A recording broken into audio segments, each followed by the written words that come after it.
इस लेसन में मैं आपको फ्यूचर परफेक्ट टेंस की पहचान बताऊंगी कि कैसे हमने फाइंड आउट करना होता है कि ये sentence future perfect continuous tense है, वर्ब की कौन सी फॉर्म लगानी होती है।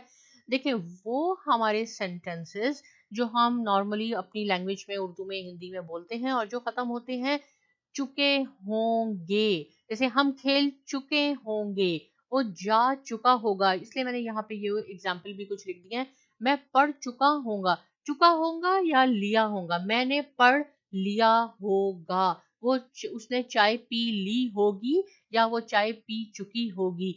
ये हमारे सेंटेंसेस होते हैं फ्यूचर परफेक्ट के। इसमें हमने विल हैव यूज करना होता है, और आपको मालूम है कि हैव के बाद, हैज के बाद, हैड के बाद जो मैंने आपको बताया है कि वर्ब की थर्ड फॉर्म आती है। तो फ्यूचर परफेक्ट टेंस में आपने विल हैव यूज करना है और वर्ब की थर्ड फॉर्म यूज करनी है। क्या पहचान होगी उसकी? चुके होंगे, चुकी होगी, खा चुकी या लिया होगा, लिए होंगे, इस तरह। They will have eaten food, उन्होंने खाना खा लिया होगा या वो खाना खा चुके होंगे। तो दोनों में आपने विल हैव लगाना है। Ahmad will have finish his homework, Ahmad ने अपना काम खत्म कर लिया होगा या अहमद अपना काम खत्म कर चुका होगा। दोनों में आपने विल हैव लगाना है। ये फ्यूचर परफेक्ट की पहचान है। हैव और हैज के बाद वर्ब की थर्ड फॉर्म आती है। फिनिश फर्स्ट फॉर्म है, फिनिश्ड, फिनिश्ड इसकी सेकंड और थर्ड फॉर्म है। इसी तरह in September I will have lived here for 8 years। Right, ये तो आपको पहचान हो गई कि फ्यूचर परफेक्ट की क्या पहचान होती है। यहाँ मैंने कुछ सेंटेंसेस लिखे हैं, उसको मैंने नेगेटिव में कन्वर्ट किया, यानी he will have return home by 6 o'clock, वो 6 बजे तक घर आ चुका होगा। राइट, तो क्या होगा इसमें, अगर मैंने इसको कहा कि इसको आप नेगेटिव सेंटेंस में कन्वर्ट कर दें, ही विल नॉट हैव, यानी विल और हैव के दरमियान आपने नॉट का वर्ड यूज करना है, बाकी सेंटेंस एज इट इज होगा। अगर मैं कहूँ इसे आपने क्वेश्चन में कन्वर्ट कर दें तो सिंपल विल को आपने पहले लाना है, बाकी एज इट इज आपने लिखना होगा। हैव को नहीं लाना, सिर्फ विल को लाना है। फिर will he have return home by 6 o'clock, he will have slept well, वो उसने अच्छा सो लिया होगा या वो अच्छा सो चुका होगा।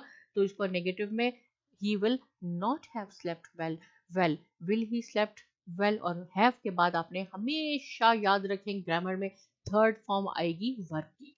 राइट, ये कुछ सेंटेंसेस हैं, आप इसको अच्छी तरह समझें कि फ्यूचर परफेक्ट की क्या पहचान होती है। उसके बाद आपकी प्रैक्टिस के लिए मैंने यहाँ कुछ सेंटेंसेस लिखे हैं। आपने इसको नेगेटिव में इंट्रोगेटिव यानी क्वेश्चन उसका बनाना है, उसको कन्वर्ट करना है आपने।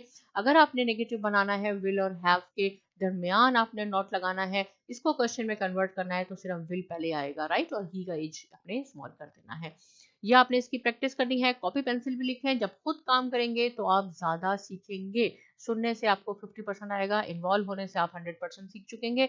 जब आप ये कर लेंगे उसके बाद यहाँ पे क्या है, यहाँ मैंने आपके लिए और प्रैक्टिस का कुछ काम लिखा है। इस प्रैक्टिस में आपने क्या करना है, ये फ्यूचर परफेक्ट है जिसमें मैंने आपको बताया विल हैव आएगा, वर्ब की थर्ड फॉर्म आएगी। यहाँ मैंने आपको क्लू दिया है कि विल, अब आपने हैव खुद लिखना है, फ्यूचर परफेक्ट है ये, विल हैव।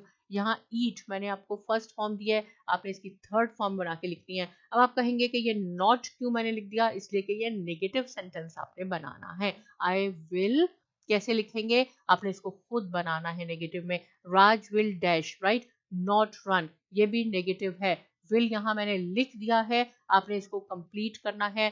खुद आप इसकी प्रैक्टिस करें। उसके बाद यहाँ मैंने आपके लिए ये लिख भी दिया है ताकि आप टैली कर सकें। उम्मीद है मुझे आप बिल्कुल सही काम कर रहे होंगे क्योंकि अच्छी तरह आपने समझ लिया है। लेकिन अगर कोई गलती हो गई है तो आप यहाँ से टैली कर सकते हैं।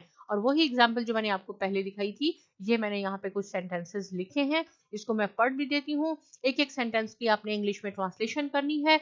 हम खेल चुके होंगे, वो जा चुके होंगे, देखिए ये प्लूरल है। मैं पढ़ चुका होगा, जरूरी नहीं है चुका, यहाँ पे लिया भी हो सकता है, मैंने पढ़ लिया होगा, लेकिन दोनों में आपने विल हैव और वर्ब की थर्ड फॉर्म लगानी है। वो चाय पी चुकी होगी या उसने चाय पी ली होगी।